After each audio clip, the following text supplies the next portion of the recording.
Halo semuanya, selamat datang di X-Sagap Channel.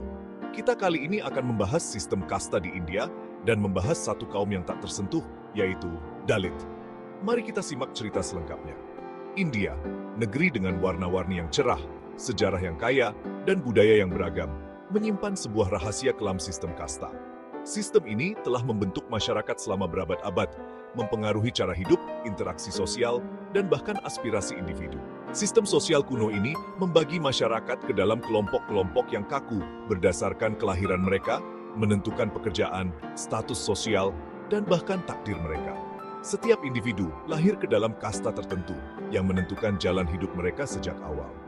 Berakar dari kitab suci Hindu, sistem kasta telah meresap ke dalam masyarakat India selama ribuan tahun. Kitab-kitab ini tidak hanya menjadi panduan spiritual, tetapi juga cetak biru sosial yang mengatur kehidupan sehari-hari. Sistem ini menentukan siapa yang boleh kamu nikahi, di mana kamu boleh tinggal, dan apa yang bisa kamu capai. Pembatasan ini menciptakan batasan yang sulit ditembus, menghalangi mobilitas sosial, dan memperkuat hierarki yang ada. Bayangkan sebuah masyarakat di mana nilai dirimu sudah ditentukan sejak lahir, bukan berdasarkan karakter atau tindakanmu, tetapi oleh keluarga tempat kamu dilahirkan. Identitasmu, peranmu dalam masyarakat, dan bahkan impianmu dibatasi oleh garis-garis yang ditarik oleh sistem kasta. Itulah kenyataan bagi jutaan orang di India, terjebak dalam sistem yang melanggengkan ketidaksetaraan dan diskriminasi. Mereka menghadapi tantangan sehari-hari yang tidak hanya mempengaruhi kehidupan pribadi, tetapi juga kesempatan ekonomi dan pendidikan mereka. Asal-usul sistem kasta dapat ditelusuri kembali ke Rig Veda, sebuah teks Hindu kuno yang menggambarkan penciptaan 4 varna, atau kelas dari tubuh manusia purba. Teks ini menjadi dasar dari struktur sosial yang kompleks dan hierarkis.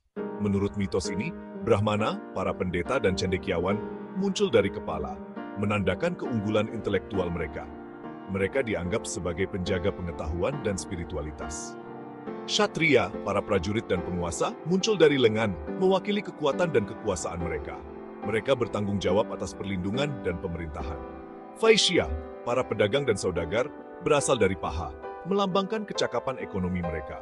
Mereka adalah tulang punggung ekonomi, mengelola perdagangan dan pertanian.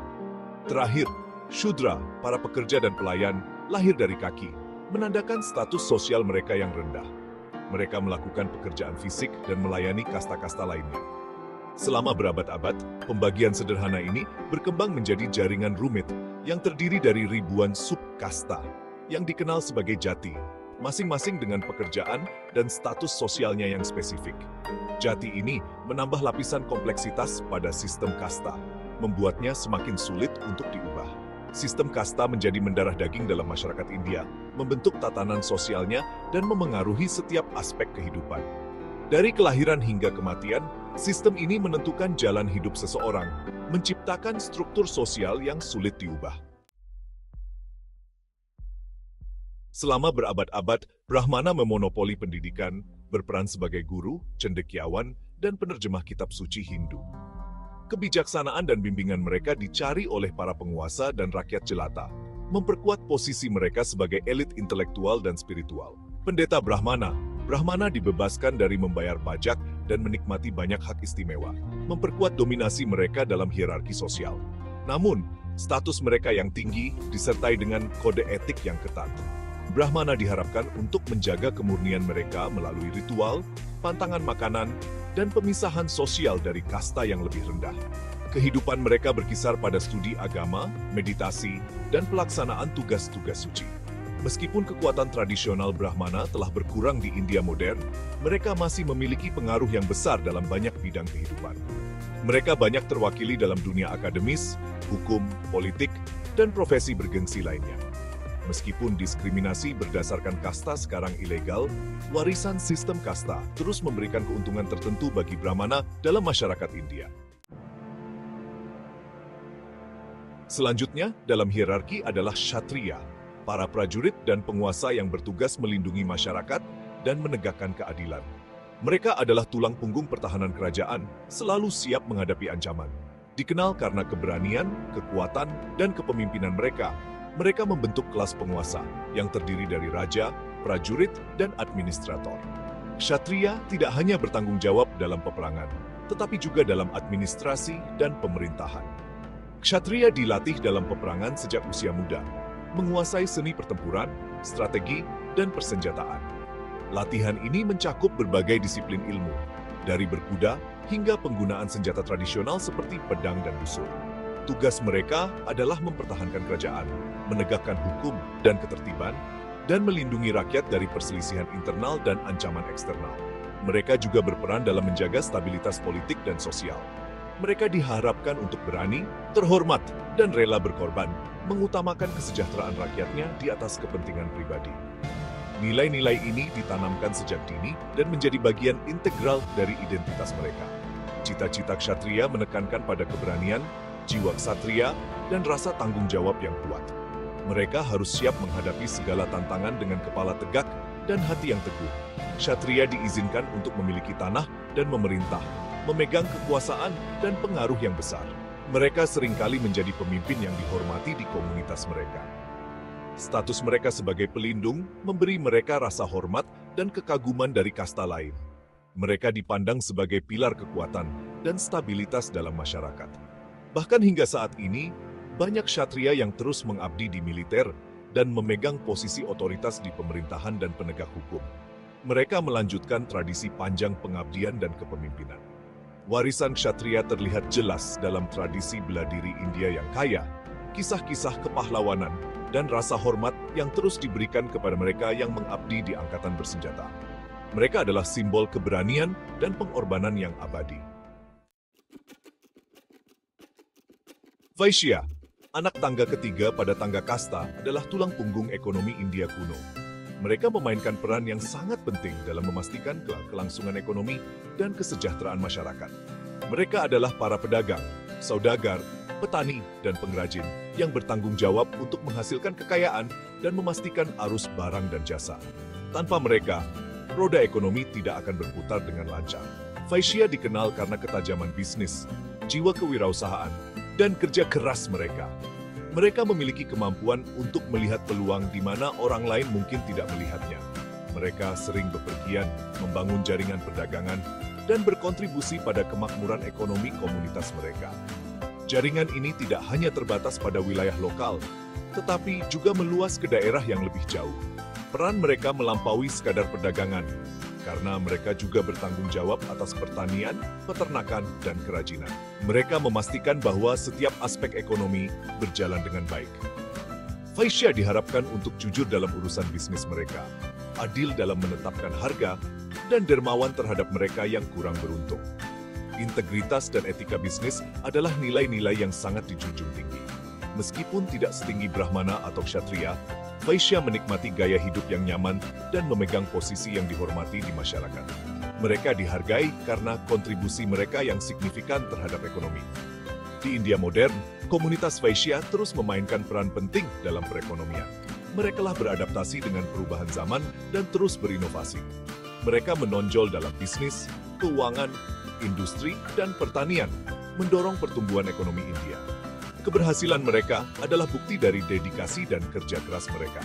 Meskipun pekerjaan berbasis kasta yang kaku, sebagian besar telah memudar. Jiwa, kewirausahaan, dan ketajaman bisnis yang terkait dengan Vaishya tetap terlihat dalam kesuksesan mereka yang berkelanjutan di berbagai sektor.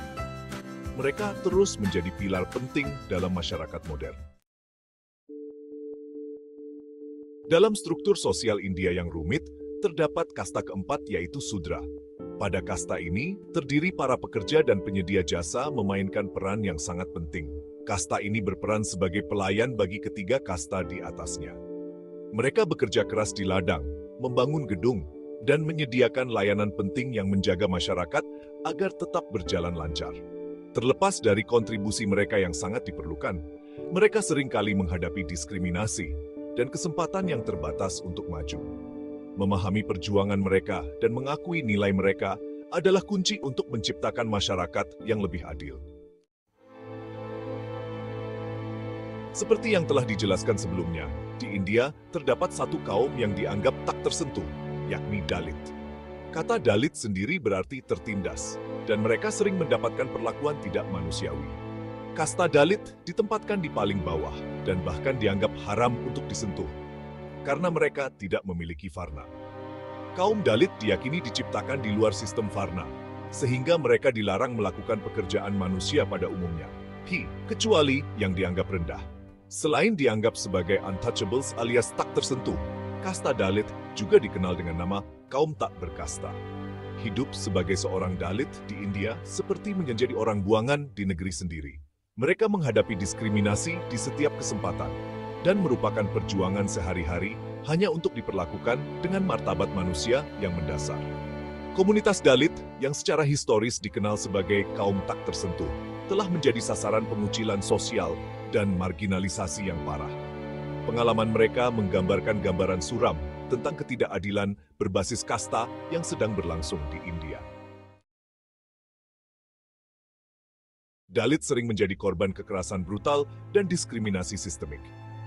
Dari dilarang masuk ke kuil hingga menghadapi kekerasan fisik, kekejamannya tak terhitung jumlahnya dan memilukan. Terlepas dari perlindungan hukum, kenyataan bagi banyak Dalit tetap keras.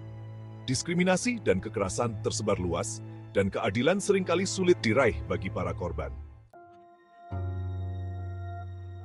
Meskipun ada langkah-langkah menuju kesetaraan, kemajuannya tidak merata dan lambat. Banyak Dalit masih hidup dalam kemiskinan yang parah dan menghadapi hambatan yang signifikan terhadap mobilitas sosial. Pertanyaannya tetap, apakah India benar-benar maju menuju masyarakat yang bebas kasta? Atau apakah sistem tersebut hanya berevolusi dengan cara yang terus menindas kaum yang terpinggirkan? Pendidikan dan aktivisme adalah alat yang ampuh dalam memerangi diskriminasi kasta. Dengan meningkatkan kesadaran dan mengadvokasi perubahan, kita dapat menantang status quo dan bekerja menuju masyarakat yang lebih adil. Melalui pendidikan dan aktivisme sosial, ada harapan untuk masa depan di mana diskriminasi berbasis kasta hanyalah masa lalu. Perjalanannya masih panjang, tetapi dengan upaya yang berkelanjutan, perubahan itu mungkin terjadi. Nah, itulah ulasan mengenai kasta yang ada di India dan kaum Dalit yang dianggap begitu hina untuk didekati. Diskriminasi yang mereka alami sangat memprihatinkan dan jelas melanggar hak asasi manusia. Bagaimana menurut kalian? Apakah kalian setuju dengan keberadaan sistem kasta yang membagi strata sosial di India? Tulis pendapat kalian di kolom komentar ya. Terima kasih sudah menonton. Jangan lupa subscribe dan nyalakan lonceng notifikasi supaya kalian tidak ketinggalan konten menarik lainnya. Sampai jumpa di video berikutnya.